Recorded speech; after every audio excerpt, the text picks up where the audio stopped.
your failure to produce an actuarially fair premium for each of these sectors ang pinagmumulan ng problema natin.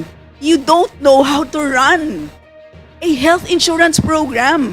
Yun po ang problema natin. So, kumbaga, imbis na dapat ibigay dun sa mga tao para mabawasan yung contribution, pinagkakitaan. Tama po. Tama po, Mr. Chair. 65 to 100 billion pesos. So, ganun po kalaki ang nawawala natin pera. Siguro dahil, anyway, nakahiga kayo sa sobrang daming pera. Yung buong reserve na Yung buong 280 reserve. nasa investment? Is that what you're saying? Yes, Mr. Chair, because yung backup Hindi niya ba na under the law dapat only the unused portion of the reserve should be used as investment? You only collected 58, di ba? O, di may 22 pa kayo? Magkano yung collection nyo?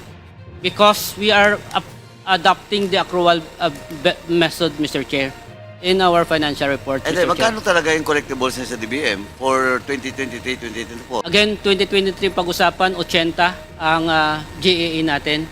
Ang na-release SARO sa atin ay nearly 80 billion pa rin. Pero yung nailabas lang ng DBM sa atin ay 50. Eh, kanina sabi mo 58. Ang 58, ito yung benefit payout na natin po, lumabas ng pondo. Di mas lalong lumaki yung collectibles sa DBM, that is 30 billion instead of 22. Tama? 30 billion. Di ba kasi 80 eh. Nakuha nyo na yung 30? Mr. Chair, Kalokang eksenang ito. Let's watch the whole video.